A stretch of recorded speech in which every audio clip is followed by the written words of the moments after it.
काय मस्त कोळंबी बिर्याणी झालेली आहे। अगदी घरात घमघमाट पसरलेला आहे। राईसही छान शिजलेला आहे आणि कोळंबीही छान शिजलेली आहे। चला दाखवते या कोळंबी बिर्याणीची रेसिपी। त्यासाठी मी सगळ्यात आधी बासमतीचा बिर्याणी राईस इथे पाण्यात भिजत घातलेला आहे। एक 20 मिनिटं आपल्याला असाच पाण्यामध्ये स्वच्छ धुवून भिजवून ठेवायचा आहे। इथे मी ही कोळंबी स्वच्छ धुवून आणि साफ करून घेतलेली आहे आणि त्यामध्ये मी हे 1 वाटी दही घातलेलं आहे। कोळंबी कशी साफ करायची ह्याची व्हिडिओ मी इथे लिंकमध्ये देते वरती। आणि यामध्ये मी इथे 3 मोठे चमचे बिर्याणी मसाला घातलेला आहे। हा शानचा बिर्याणी मसाला, यामध्ये सगळं मीठ आणि इतर मसाले असतात। 1 मोठा चमचा कोरं तिखट घालतेय आणि 1 छोटा चमचा हळद। आता यामध्ये मी मिरची आणि आलं फिरवलेली जी पेस्ट होती ती 1 चमचा घातलेली आहे आणि लसूण फिरवून घेतलेलं ती पेस्ट एक अर्धा चमचा घातलेली आहे। आता यामध्ये मी तळलेला कांदा एक साधारण वाटीभर घालते। साधारण कुस्करून आपल्याला त्यामध्येच घालायचा आहे आणि पुदिना आणि कोथिंबीर मी जी बारीक चिरून घेतली होती ती पण मी यामध्येच घालते। आता यामध्ये मी मीठ आणि बाकी धणे पूड गरम मसाला घालत नाही आहे, कारण जो बिर्याणी मसाला मी वापरला आहे त्यामध्येच सगळं मीठ आणि सगळे मसाले असल्यामुळे त्याची गरज नाही। तुम्ही जर का तुमचा वेगळा बिर्याणी मसाला वापरत असाल तर त्यामध्ये मीठ आणि गरम मसाला ॲड करा आणि हे सगळं आता आपल्याला व्यवस्थित मिक्स करून घ्यायचं आहे आणि मॅरिनेशनसाठी एक साधारण 10-15 मिनिटं तरी ठेवून द्यायचे। आता हा सगळा मसाला व्यवस्थित मिक्स झालेला आहे। हे जवळजवळ आपल्याला 15 मिनिटं तरी मॅरिनेशनसाठी आपल्याला बाजूला ठेवून द्यायचं आहे। तोपर्यंत आपण बिर्याणीसाठी लागणारा जो तांदूळ असतो किंवा भात असतो तो कसा सुट्टा करायचा, मोकळा शिजवायचा ते पाहूया। मगाशी जो आपण बघितला जो बिर्याणीचा तांदूळ मी भिजत घातला तो 2 वाटी होता। त्यासाठी साधारण मी इथे 2 तांबे पाणी घेतलेलं आहे। पाणी असं साधारण उकळल्यानंतर त्यामध्ये आपल्याला चवीनुसार मीठ घालायचं आहे, जेणेकरून त्या तांदळाला पण चांगली चव येते। मिठाबरोबर आपल्याला खडा मसाला पण घालायचा आहे। त्या भाताला चांगला फ्लेवर येण्यासाठी तुम्ही थोडासा बिर्याणी मसाला पण घालू शकता। इथे मी 1 चमचा तेल घातलं आहे, कारण भात चिकट होणार नाही, व्यवस्थित मोकळा आणि सुट्टा राहील। आता जो मगाशी आपण भिजवलेला तांदूळ होता तो आपण ह्या पाण्यात घालून घेऊया, कारण पाणी चांगलं उकळलं आहे। आता भात शिजवताना आपल्याला करायचं काय, तर गॅस हा मोठाच ठेवायचा।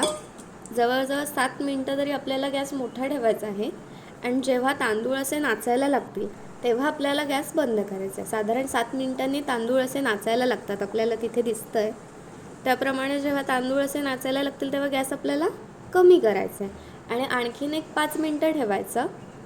त्या भातातली कणी शिजली की आपल्याला एक 90% भात शिजल्यानंतर भात काढून घ्यायचा आहे। आता एक 3 मिनिटं कमी गॅसवर आपण भात शिजवलेला आहे। थोडासा आता इथे तुम्ही बघू शकता भात मोकळा झाला आहे, पण त्यातली कणी राहिली आहे की नाही ते एकदा चेक करायचं। जर का त्या तांदळाचे असे 3 तुकडे किंवा असे कडक असेल तर म्हणजे अजून भातामध्ये कणी शिल्लक राहिली आहे, त्यामुळे आणखीन आपण एक 2 मिनिटं भात चांगला शिजवून घेऊया। 2 मिनिटांनी आपल्याला हा गॅस बंद करून त्यातला भात असा वेगळा काढून घ्यायचा आहे। त्या पाण्यातच ठेवला तर तो आणखीन शिजून जाईल, ओव्हरकुक होऊ शकतो, त्यामुळे भात आपल्याला त्या पाण्यातून वेगळा करायचा आहे आणि ते पाणी आपल्याला फेकायचं नाही आहे, ते पाणी तसंच ठेवून द्या। आता इकडे बिर्याणीच्या ग्रेव्हीसाठी सगळ्यात आधी आपल्याला तेल घ्यायचं आहे। 1-2 मोठे चमचे मी इथे तेल घेतलेलं आहे। त्यामध्ये मी 1 कांदा घातलेला आहे उभा चिरून। ते आपण जे मगाशी मॅरिनेशन करून ठेवलं होतं त्याची पुरेशी ग्रेव्ही होते, त्यामुळे मी इथे जास्त कांदा आणि टोमॅटो वापरणार नाही आहे। साधारण आता कांदा गुलाबी झाला की त्यामध्ये आपल्याला एक अर्धा टोमॅटो घालायचा आहे आणि ते व्यवस्थित कांदा आणि टोमॅटो बऱ्यापैकी शिजले की मग आपण त्यामध्ये कोळंबी घालूया।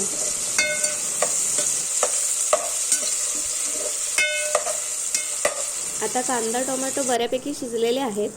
आता यामध्ये मगाशी जी आपण कोळंबी मॅरिनेशनसाठी ठेवून दिली होती ती आपण यात सगळी घालून घेऊया।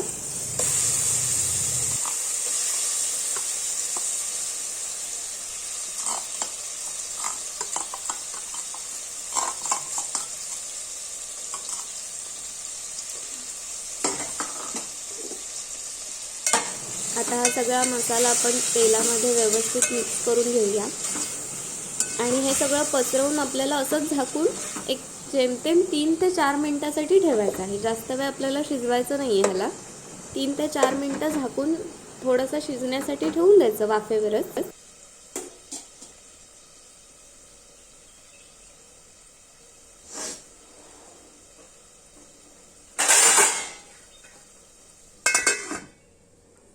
आता आपण एक 4 मिनिटांनी उघडून बघितलं तर आतमध्ये ग्रेव्हीला छान पाणीही सुटलेलं पाहायला मिळतं. ग्रेव्ही पण छान शिजलेली आहे आणि कोळंबी पण बऱ्यापैकी आपली शिजलेली आहे. कोळंबी शिजायला जास्त वेळ लागत नाही, त्यामुळे एवढी साधारण कोळंबी शिजली की आपण गॅस बंद करून घ्यायचा आहे. इथे तुम्ही ग्रेव्ही चेक करू शकता थोडीशी टेस्ट करून की तुम्हाला मीठ तिखट काही लागणार असेल तर. माझी कोळंबी व्यवस्थित झालेली आहे. आता यामध्ये मी जो भात शिजवून घेतला होता तो मी यामध्ये घालून घेते आहे. ह्या बिर्याणीला मी लेअर लावत नाही आहे, खाली ग्रेव्ही आणि डायरेक्ट वरती सगळा भात घालणार आहे. इथे तुम्ही बघू शकता आपला भात अगदी व्यवस्थित आणि मोकळा शिजलेला आहे. दाणा आणि दाणा सुट्टा झालेला आहे. आता तो व्यवस्थित लावून मी त्यावरती भरपूर कोथिंबीर घातलेली आहे. सगळं छान आपल्याला त्या भातावर पसरवून घालायचं आहे. त्यानंतर कांदा तळलेला घ्यायचा आहे आणि तो पण त्यावरती सगळा पसरवून घालायचा आहे.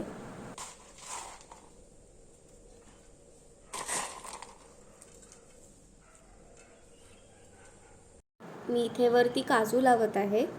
माझ्याकडे होते म्हणून मी इथे काजू लावते. तुम्ही लावलात तरीही चालेल आणि नाही लावलात तरीही चालेल. मी इथे डेकोरेशनसाठी म्हणून लावते आहे. आणि त्यामध्ये मी थोडासा इथे बिर्याणीसाठी रंग घालते, अगदी थोडासा. तुम्हाला आवडत असेल तर घाला, नाहीतर स्किप केलात किंवा केशर दुधामध्ये मिसळून ते जरी ओतलात तरीही चालेल. आता मी इथे बिर्याणीला दम लावण्यासाठी कणिक वापरणार नाही आहे. त्याच्याऐवजी अगदी भांड्याच्या मापाचं आपल्याला झाकण घ्यायचं आहे किंवा एखादं ताट घ्यायचं आहे जे व्यवस्थित त्या भांड्याला बसेल आणि त्याच्यावरती काहीतरी जड वस्तू तुम्ही ठेवून द्या. मी इथे पाण्याने भरलेला तांब्या ठेवलेला आहे. आता तुम्ही इथे बघितलात तर मी एक तवा ठेवून त्या तव्यावरती ते भांडं ठेवून त्यावर तो तांब्या ठेवला आहे. आता आपल्याला हे कमी गॅसवर जवळजवळ 10 मिनिटासाठी ठेवायचं आहे. तोपर्यंत आपण जे मगाशी भात शिजवलेलं पाणी होतं ना ते आपण झाडांना घालून घेऊया. आता आपल्या बिर्याणीला एक जवळजवळ 7 मिनिटं तरी झालेली आहेत. तोपर्यंत मी इथे एक कोळसा चांगला लाल करून घेते आहे. बिर्याणी आपली झाली आहे का बघूया. तर आपली बिर्याणी इथे छान झालेली आहे. इथे तुम्हाला आता वाफा दिसतात की मला माहिती नाही, पण छान बिर्याणीला दम बसलेला आहे. आता त्या बिर्याणीमध्ये आपल्याला एक छोटा फॉईलचा कागद ठेवायचा आहे किंवा एक वाटी ठेवू शकता तुम्ही आणि त्यामध्ये आपल्याला कोळसा ठेवायचा आहे. इथे आपण बिर्याणीला स्मोकी फ्लेवर देत आहोत, त्यामुळे बिर्याणीची चव आणखीन वाढते. आता त्या कोळशावर थोडंसं तूप घालून तो जो धूर आहे त्याच्यावर लगेच आपल्याला झाकण ठेवून त्या बिर्याणीमध्ये आपल्याला तो मुरू द्यायचा आहे. 5 मिनिटं ते झाकण तसंच ठेवा.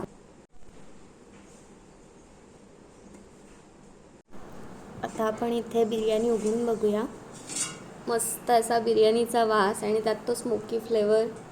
मस्त अशी आपली ही बिर्याणी तयार झालेली आहे. मी इथे तुम्हाला ती केळीच्या पानावर वाढून दाखवते.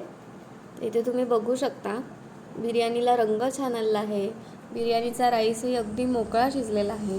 आपले प्रॉन्सही छान शिजलेले आहेत. म्हणजे आपली कोळंबी अगदी छान शिजलेली आहे.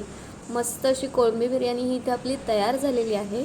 तुम्ही इथे बघू शकता घरात अगदी असा सुगंध पसरलेला आहे. प्रॉन्स अगदी सॉफ्ट आहेत, छान पटकन कट होतात आणि राईससुद्धा एकदम मॉइस्ट आहे. मस्त अशी बिर्याणी झाली आहे. ही बिर्याणी तुम्ही एकदा नक्की ट्राय करा.